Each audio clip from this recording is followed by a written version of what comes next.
ให้อย่างเลยอิสราเอลเขาสั่งกูละมันหือใจละอิสราเอลมันมีอเมริกันอยู่ด้านหลังเขาหรอไทยมีไผ่ขันเลยว่ามันไหนแต่ที่มาอยู่ด้านหลังพวกมันเปลี่ยนไผ่พิษได้บางงานเมืองดอกเมืองไรนั่นก็ต่างเมืองใหญ่มากบางมันเนี่ยมันห้องหาจัดจึงดูผ้ามาจอยมันไรสาวเชื่อว่ามันเปลี่ยนไผ่พิษเพราะมันเปลี่ยนไผ่พิษมาปุ๊บเนี่ย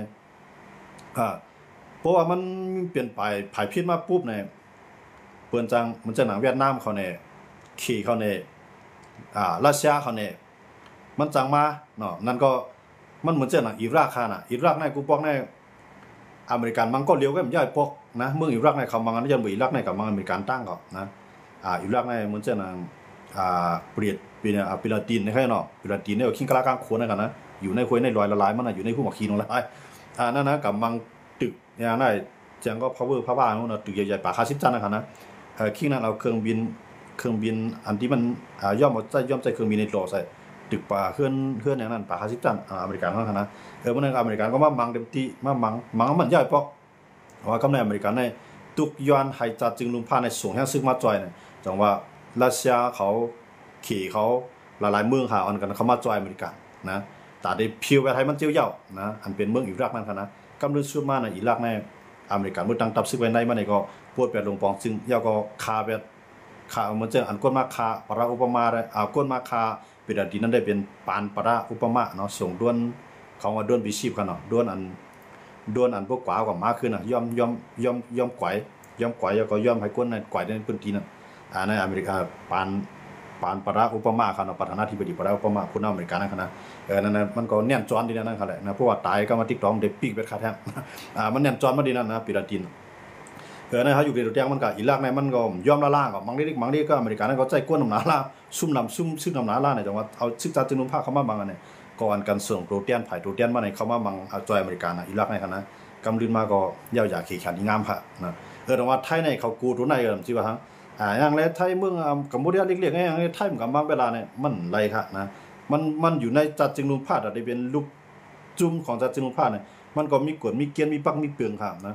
กำไรที่อย่างไรไทยทำไรบ้วนจะไหนเนี่ยอย่างไรมันทำไรบ้วนทางหลังในมันในมันจะกับบางต่างเมืองเขาโลมันหมั่งขึ้นกวนในเมืองมันก็มันเนี่ยมันมาหมั่งขังก็อย่างหมั่งใต้ก็อย่างหมั่งขังช่างย่างม้วนเนี่ยหมั่งไผ่ก็อย่าง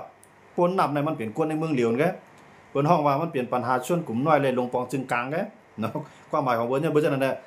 เพราะว่าตั้งขีดตั้งรัสเซียเนี่ยตึกยุกมือไผ่เขียววันซึ่งมันเหตุการณ์อยู่นั่นแหละ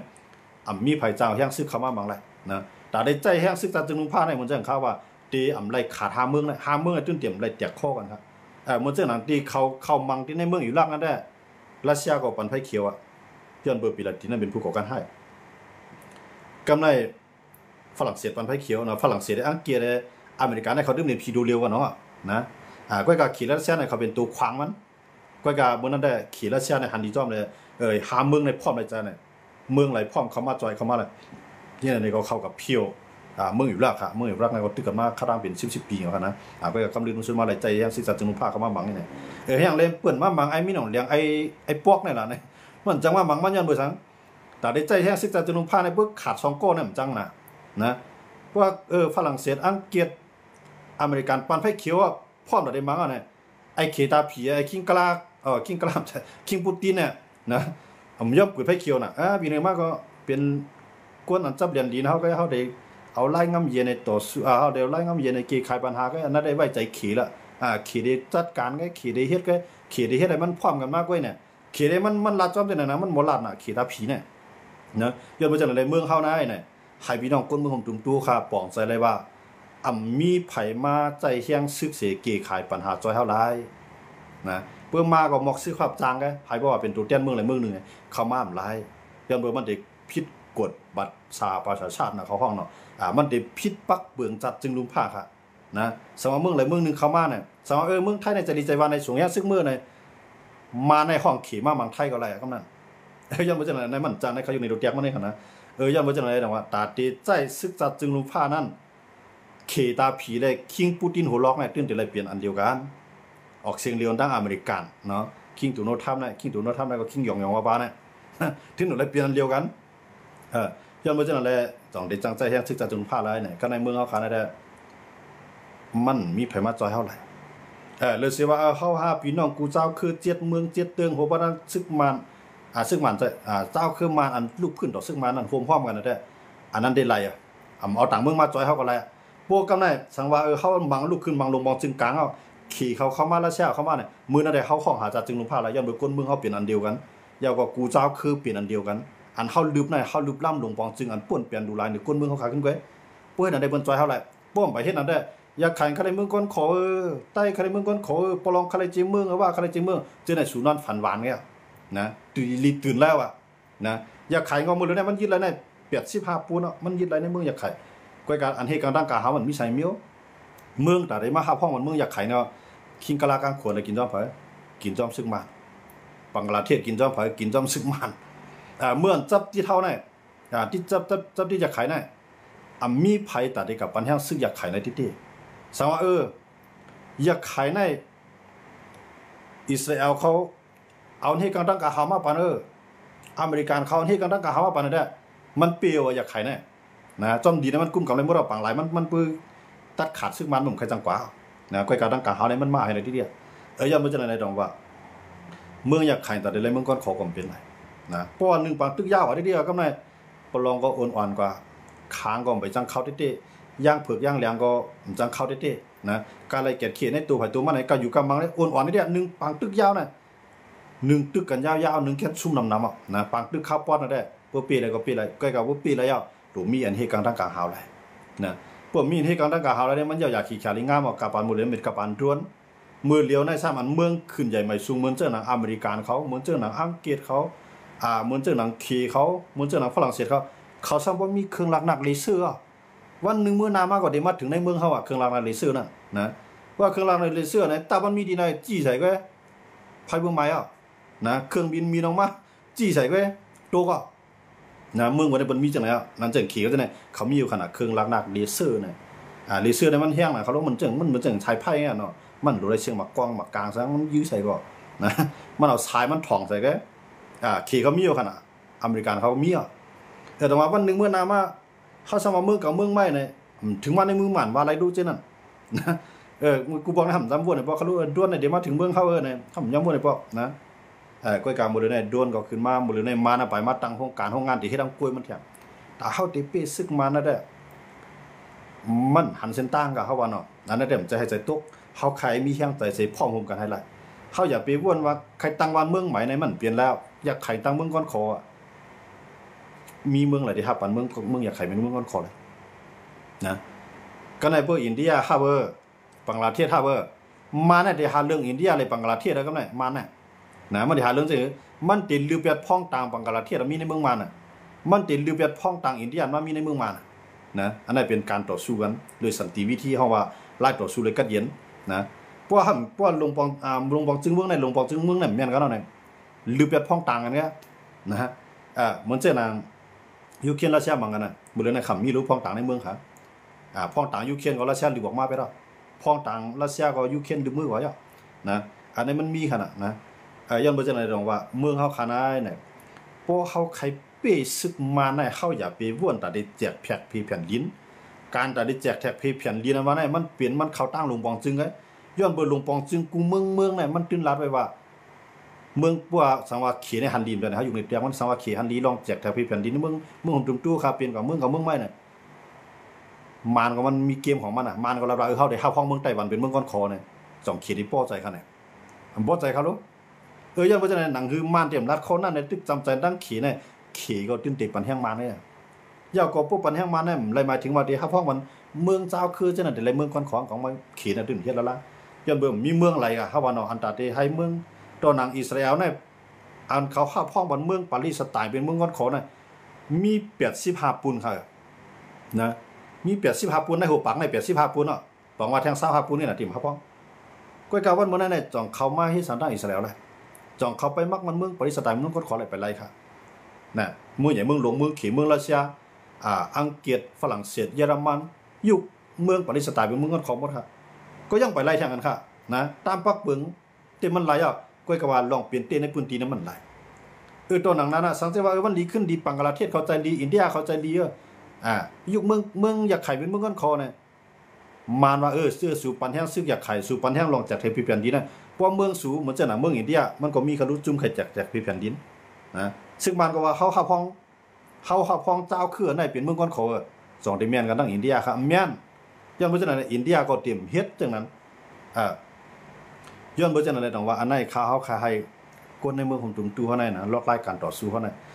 นพอเขาว่นแต่ได้แจกแท็กพี่เพียนดินเปียกซ้ำว่าเขาว่าเป็นเมืองอยากขายเมืองขางเมืองช้างเมืองยางเมืองมันเมืองใต้เมืองอยากขายในเซตาก็ใจมือกูปอกได้มันไปมีปักเปืองลักเมืองวงกลางจึงเมืองในคำว่ายุงจ้อมไผมีเชียงก็กับตั้งเมืองใหม่ไรมือปานนั้นได้มือปานสภาเขาก็กับปานมือเหลียวในมันไรอ่ะกูเมืองไหนเหมือนจะหนักพวกนั้นเมืองมาเนอะเนี่ยมันหนักปลาเมืองใต้เมืองอะไรพวกมันด้วยในแผ่นดินห่างแผ่นดินเมืองมันถึงที่ไรเนี่ยเปิ่นใจว่าเตียวที่ยันกรุงนีปีต่อมันเล่เขาแหละเปิ่นหนับปลาหมดอ่ะจับติดเมืองเขียกับกะหือจับติดเมืองไทยมากะหือจับติดลาวกับกะหือเปิ่นหนับสอนนั้นในทั้งหมดค่ะในหมีโป่งนั่นในแผ่นที่นั่นกำไรในเมืองเอาคำเมืองเอาเมืองเอาเปิ่นหนับเป็นลาดมันแกนะเปิ่นหนับเป็นลาดมันเหมือนจะเมืองอเมริกามีเป็น50 ลาดเขาหนับเป็นเมืองเดียวกันเป็นจึงเมืองเดียวกันก็กับว่าลาดมันออกมาได้มันเหมี่ยงกันนะอาณามันมีแต่ว่าเขาอย่าไปนอนฝันหวานในว่าที่เมืองคนขอมันไหลนะเขาโหลเฮ็ดเปลี่ยนให้เมืองข่มตุ่มในไรมาปักเปิงลักเมืองน่ะมีหลงเพียงเปียงกำไรกวนในเมืองใต้ติอุเปิงเลยปักเปิงจึงหือน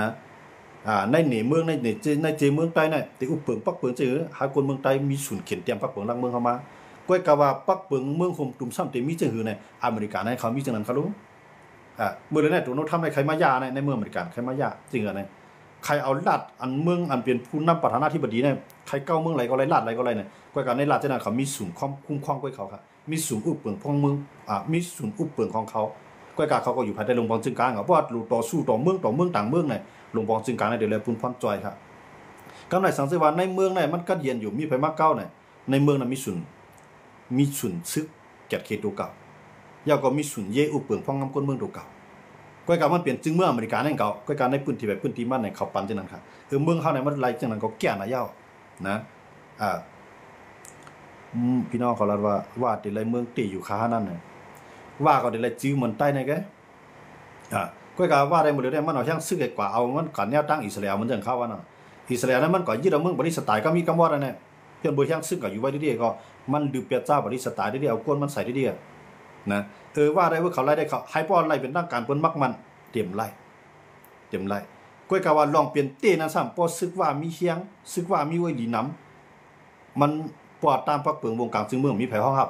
บก้อยกะตอนตากวนในเมืองนั้นกาไล่ฮับค่ะจะบ่สังพวกมันมีเฮียงค่ะนะอย่างบ่มันมีเฮียงอายุกูแดงว่ามาอยู่ไร่คาว่าตั้งเปิงอุปเปิงไร่คากวนไร่ขามเฮ็ดจอมกวนไร่ขายากินอย่างบ่มีซึกใต้อันใดได้เก็ดเคมันอันนั้นใครอยู่ในรูแดงมันก็เมืองกึ่งว่ามาเฮียงใหญ่เอาเนี่ยว่าตั้งเปิงซื่อวันนอกเด็กเข้าในเวียงกว่ามาเนี่ยได้รัดผ่านว่ามือเลยได้ก็ต้องปฏิบัติซึ่งได้ต้องว่าอยู่จังมั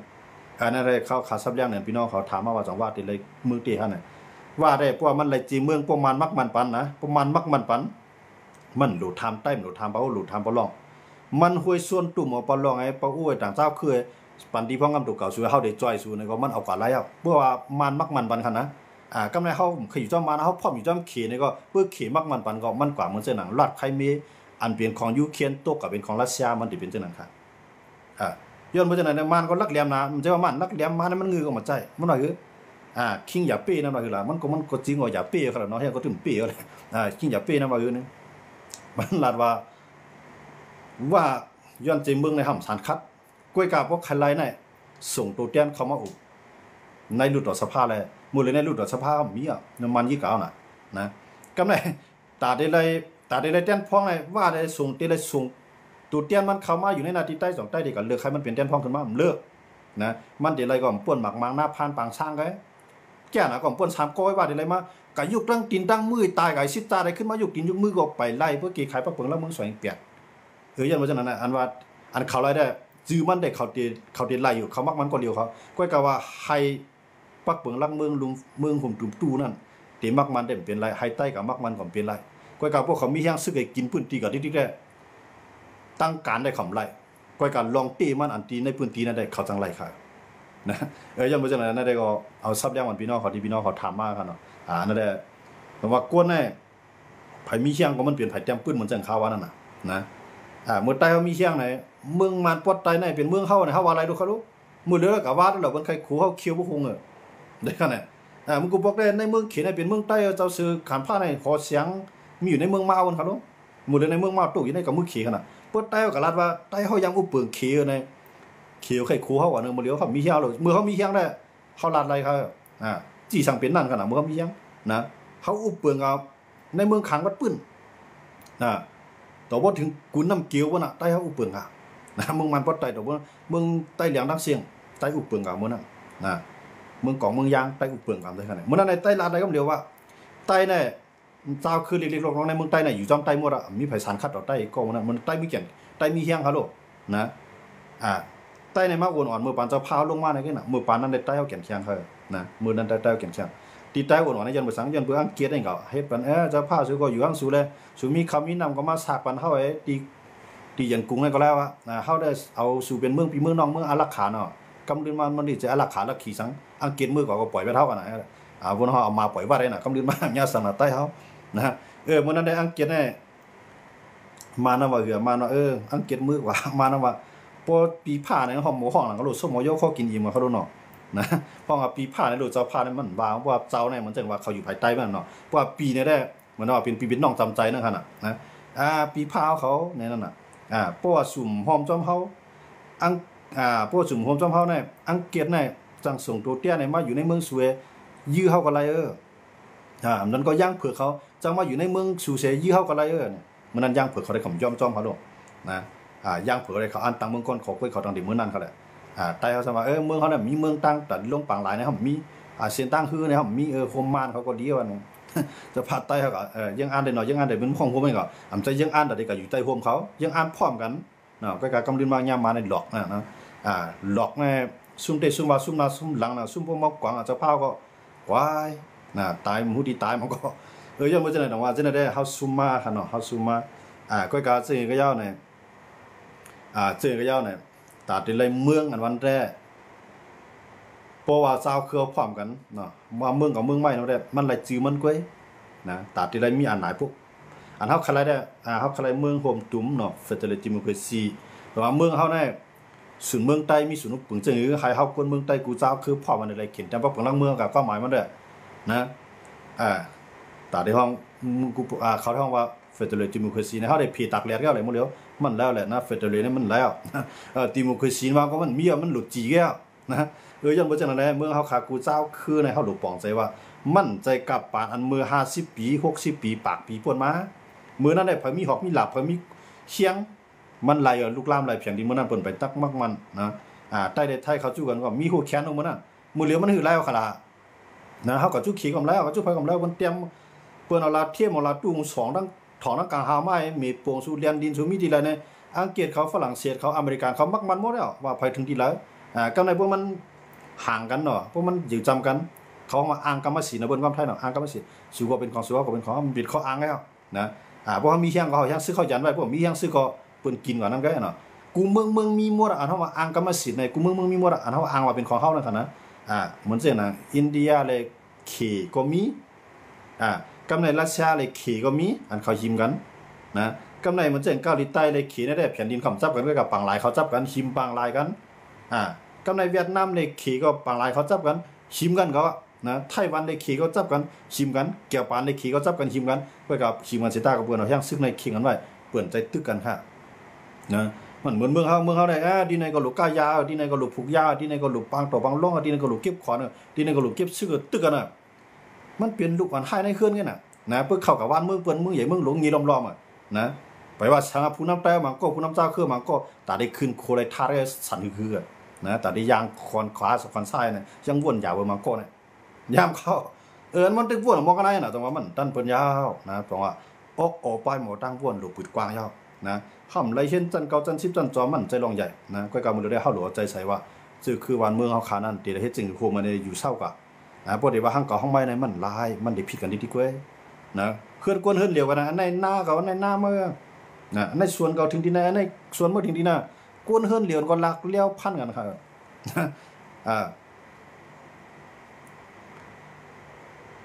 ย้อนบ่จังนั้นแหละนะว่าอันไหนเฮาข่าวมาต่อไต่ใครในพี่น้องคนเมืองใต้เฮาอันมีวาสนาเกี่ยวกับการวางการเมืองขนาดเขาเอาลองอันมือทราบปัทมาติงอนมาได้คันเราลาโดยลองเมืองไทยเลยกัมพูชาเนาะก้อยการสิ่งมากก็ยาวเนี่ยเฮาติ้งดูเลย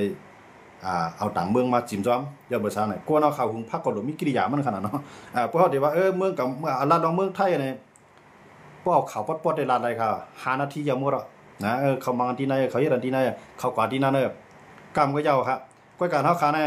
มันเป็นจริงอ่ะเนี่ยการคัดล่ามก็ป้าการทัดสังก็มีหลายปลาหลายภายกันเนาะเฮาเข้ามาโตดแต่ใครในกันเช่นนั้นก้อยเนี่ยอันนั้นก็พวกพี่น้องเขาวนเป็นนักเกี่ยวใครเป็นนักเกี่ยววนเป็นนักตุกก็ที่จังเป็นนักตุกก้อยก็เฮาอย่าไปเวนเป็นนักสุขป้อกันเนาะซึ่งก็เฮาขาก็ยินชมพี่น้องเขากูก็ที่เข้ามาปันแห่งกันในคำขึ้นในขณะคำนั้นก็ลึกมาเนี่ยพอมีขยามมีตื้อตั้งเนี่ยมือพวกมาเฮาจ่องไงขึ้นมาครบทบยากันแท้ในขณะหมายซุงพี่น้องเขากูก็กูเจ้าที่เข้ามาปันแห่งกันในวันมื้อนั้นอันพี่น้องเขาเตรียมต่างมาอันตั้นไรอ่านป้าออกสิออกเสียงซึ่งในก็อยู่มีพี่น้องเขาได้ปลองใจกันเนาะก้อยกาข้าวไรหันกูก็ครับพี่น้องเขาเตรียมต่างมาซึ่งก็เป็นอันยินจมขอบใจน้ำพี่น้องเขาเอามาอยู่จำอยู่ไกลก็ย่อตัวขาไกลกันก็ใจเขาขาดจำกันอยู่ในขณะเอาค่ะหมายซุงรับพันดีกันกูก็เสียกรรมเนี่ยหมายซุงกูก็ค่ะ